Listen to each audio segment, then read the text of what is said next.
जलने नहीं दूंगा किसी की दाल। पर आज मुझे मेरे मित्र की बहुत याद आ रही है।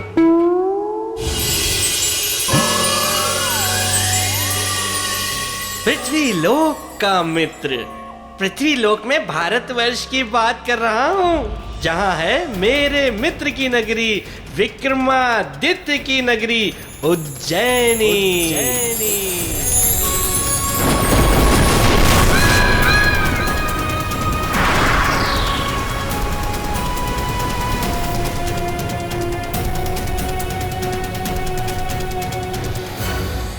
जहाँ मेरे मित्र विक्रमादित्य का शासन था, जो अपने न्याय के लिए बहुत प्रसिद्ध था। मैं स्वयं प्रेत लोक त्याग कर तब का आकर अपने मित्र की नगरी में जो बसा, तो अब तक वापस नहीं गया। किंतु विक्रमादित्य को सदियों उनके बराबर कोई राजा नहीं मिला। समय बीतने लगा और देखते देखते 1100 वर्ष बीत गए। विक्रमादित्य के शासन काल से लेकर अब तक कोई राजा ऐसा नहीं आया जो मेरे मित्र के नाखून की भी बराबरी कर सके। आजकल यहाँ का राजा कोई भोज है। वैसे तो बहुत गुण है उसमें। कहते हैं कि राजा भोज बड़ा पराक्रमी है।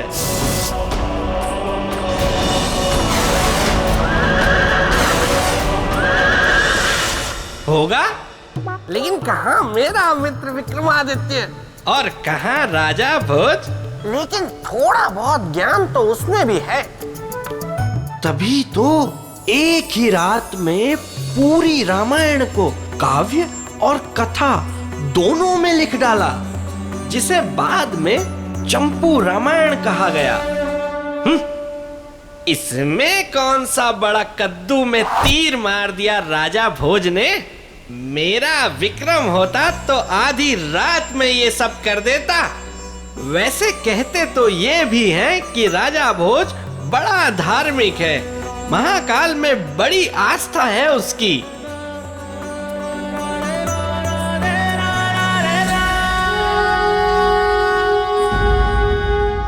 होगी, मुझे क्या, मेरे विक्रम जैसी आस्था तो हो ही नहीं सकती। लेकिन राजा भोज न्याय प्रिय और जनप्रिय तो है ही। महाराजा भोज की जय हो, महाराजा भोज की जय हो, महाराजा भोज की जय हो, महाराजा भोज की जय हो, महाराजा भोज की जय हो, महाराजा भोज की जय हो, महाराजा भोज की जय हो, महाराजा भोज की जय हो, महाराजा भोज की जय हो, महाराजा भोज की जय हो। शांत प्रजाजनों, शांत। राजा तो केवल एक है, वो महाकाल। मैं तो सेवक हूं आप सबका, आपकी इस उज्जैनी का। मेरे जीवन का एक ही लक्ष्य है, आप सबका सुख। यदि आप सबको सुख दे पाया तो अपने आप को मैं अत्यंत सौभाग्यशाली समझूंगा। जय महाकाल।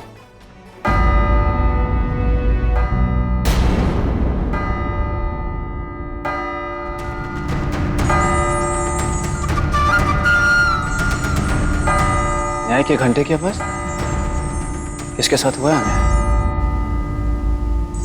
आज हम न्याय की गुहार लगाने के लिए नहीं आए हैं महाराज, बल्कि एक जटिल समस्या के समाधान की आस लेकर आए।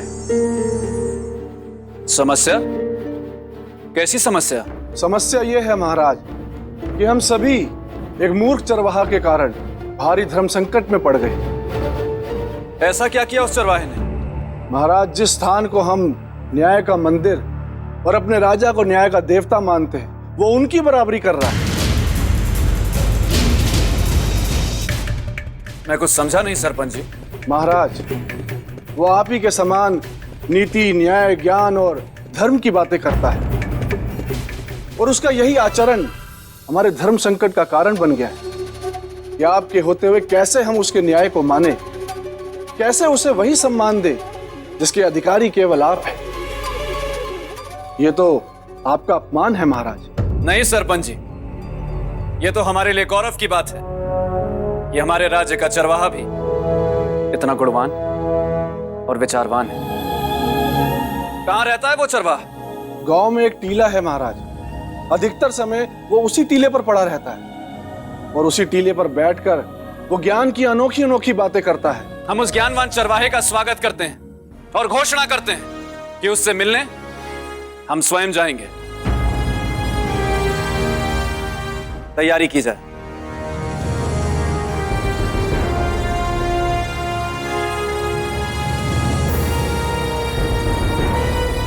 जय महाकाल, जय महाकाल, जय महाकाल। अरे वाह वाह वाह, अरे ये हुई ना राजाओं वाली बात। राजा होकर एक चरवाहे से मिलने जाएंगे। वाह वाह वाह राजा हाँ? ये मैं राजा भोज की प्रशंसा क्यों कर रहा हूँ? सिर्फ जाने से क्या होगा? राजा भोज की असली परीक्षा तो ये है कि वो वहां जाकर करता क्या है।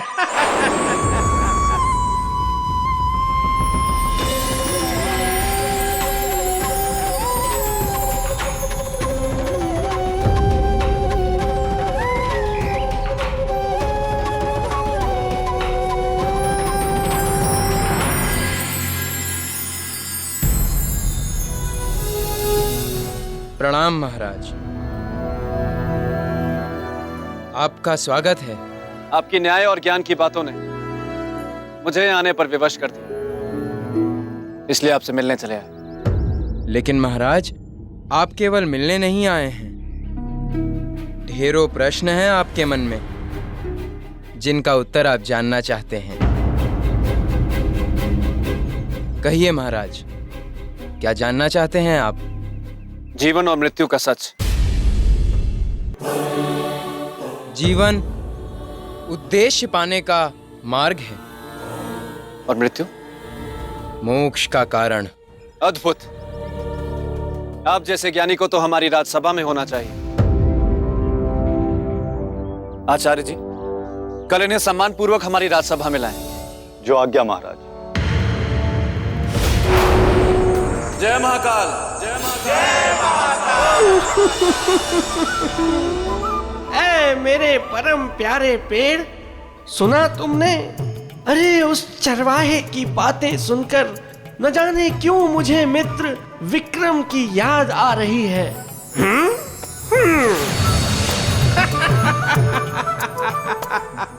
बेताल। कौन है? बेताल। कौन है? बोलो। बेताल। मैं डर रहा हूँ, मतलब नहीं डर रहा हूँ। कौन है? बेताल। अरे अरे, विवाह कुंडल, तुम यहाँ क्या कर रहे हो? जानते नहीं मैं हूँ बेताल, गलने नहीं देता किसी की भी दाल। अरे दाल गल गई, खा ली और पचा ली।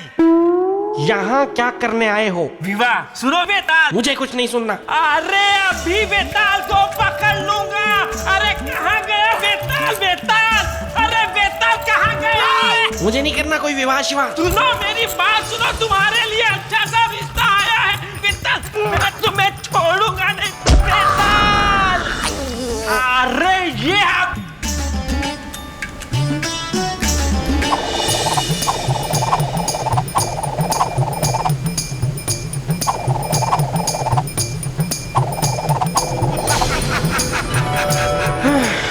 बच गया। पता नहीं आखिर ये विवाह मेरा विवाह क्यों करवाना चाहता है, और विवाह करने से आखिर मिलता क्या है? दुख है? से मुक्ति। अरे बेताल, जिस बेतालनी का रिश्ता मैं तुम्हारे लिए लेकर आया हूँ ना, उसके सौंदर्य के चर्चे हैं प्रेतलोक में। अरे सुनो तो, बेतालनी जिद पर अड़ी है, विवाह करूंगी तो सिर्फ बेताल से। क्या कर रहे हो? कौन से हीरे मोती जड़ेंगे तुम में? दिखता भी तो अजीब सा है।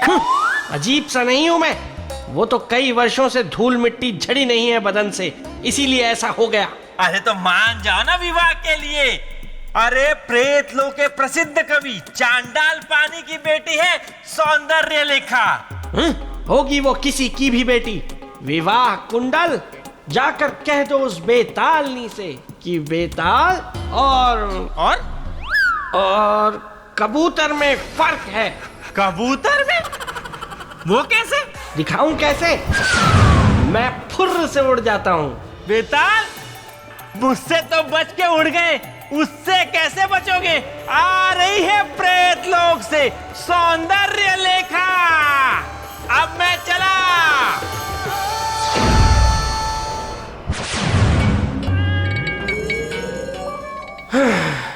इस विवाह कुंडल ने भी मेरा कितना समय व्यर्थ कर दिया। अब तो बस जल्दी से सुबह हो ताकि वो चरवाहा राजा भोज के राजमहल में आए और पता लगे कि आखिर चक्कर क्या है। स्वागत है आपका महारानी वल्लरी। यही हैं वो विद्वान जो हमसे भी अधिक ज्ञान रखते हैं। इनका स्वागत करिए।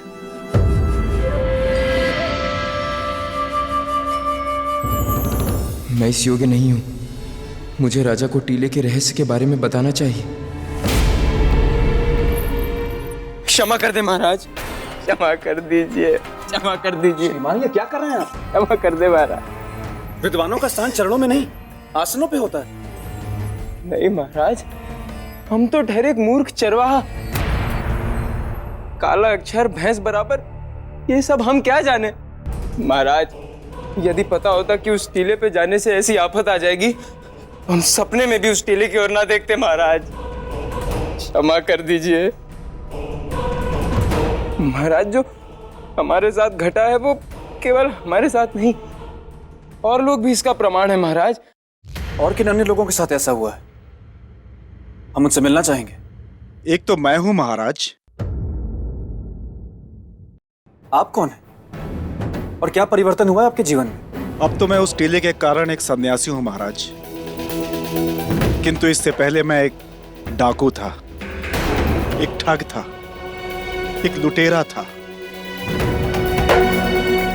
एक दिन की बात है महाराज, मैं डकैती करके भाग रहा था, तभी कुछ सैनिक मेरा पीछा करने लगे।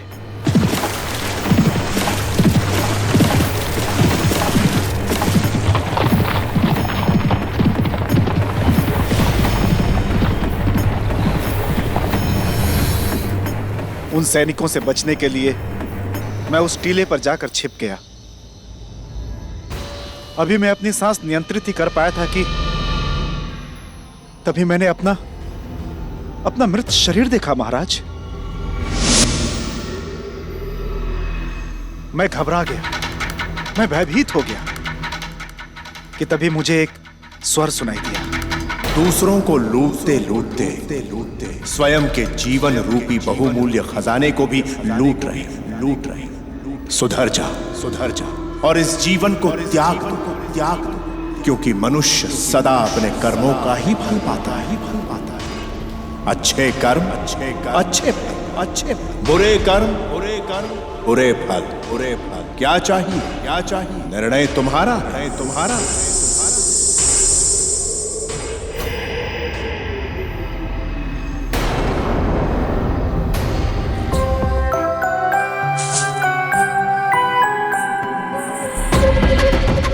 और महाराज, उसी दिन उसी घड़ी मैंने डाकू का जीवन सदा के लिए त्याग दिया और एक सन्यासी का जीवन धारण कर लिया महाराज।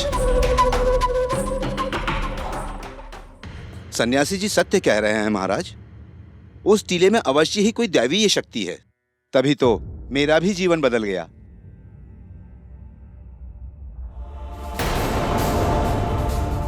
आपके साथ क्या हुआ? महाराज, मैं पेशे से एक सूदखोर व्यापारी था। ब्याज पर पैसे देना और बदले में लोगों को अपना दास बनाकर रखना मेरा कर्म था। एक दिन की बात है, जब मैं ब्याज का पैसा वसूल कर उस टीले की ओर से गुजर रहा था, तभी अचानक मेरी स्थिति ऐसी हो गई कि मैं एक कदम भी आगे नहीं बढ़ा पाया। मैं लड़खड़ाकर वहीं गिर पड़ा। महाराज, मुझे यूं प्रतीत हुआ जैसे मैं अपने पाप के बोझ के कारण वहां से उठ नहीं पा रहा हूं। मैं 3 दिनों तक बिना अन्न जल के भूखा प्यासा पड़ा रहा। बस उसी क्षण मेरा मन बदला और मैं सत्य कर्म की ओर मुड़ गया। महाराज, यदि ऐसी बात है तो उस टीले में अवश्य कोई शक्ति है।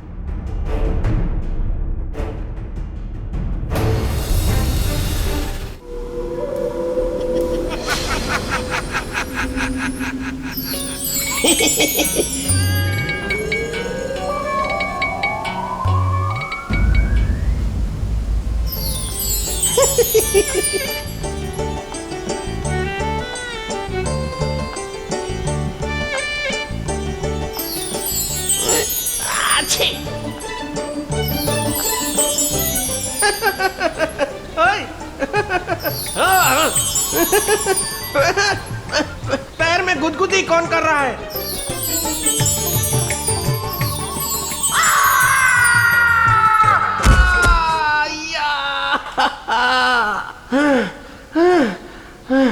कौन है? कौन है वहां? सामने आओ। कौन है? मैं डर गया हूं, मतलब नहीं डरा हूं। कौन है?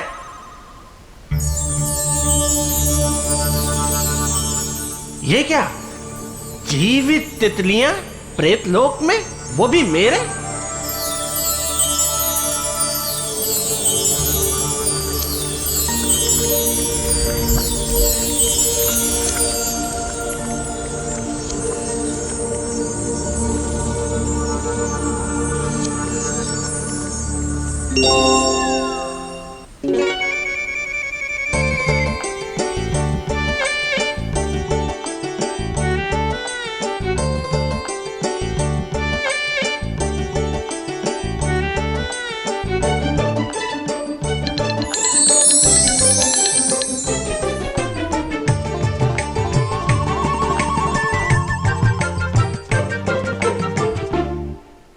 मुझे ऐसे मत देखो, मुझे भी शर्म आती है। कौन हो तुम? मैंने पूछा कौन हो तुम? मैं रूप का मक्खन, सौंदर्य की मलाई, जिससे शादी करने में ही है तुम्हारी भलाई। नाम है सौंदर्य लेखा। विवाह कुंडल। सुनो ना, मैं ना जाओ। मैं यहाँ तुमसे शादी करने आई हूँ। क्या? शादी मुझसे? नहीं नहीं नहीं नहीं नहीं नहीं, शादी वादी कुछ नहीं, मैं तो आदि भी ना करूं। ठीक है, अगर तुम हो जिद्दी तो मैं भी हूँ हटकी रानी। बांटो। हाँ? तब तक नहीं लूंगी चैन जब तक ना बन जाए हमारी प्रेम कहानी।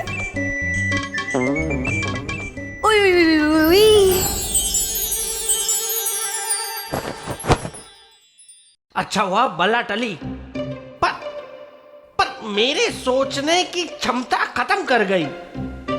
मस्तिष्क काम ही नहीं कर रहा। देखता हूं राजा भोज ने क्या सोचा है।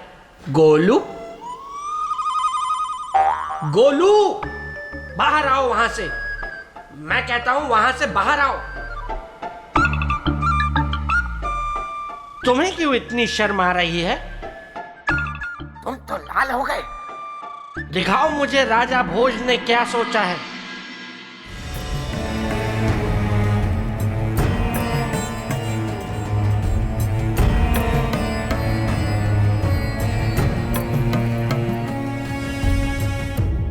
आखिर क्या है उस टीले में? हाँ, आखिर है क्या उस टीले में?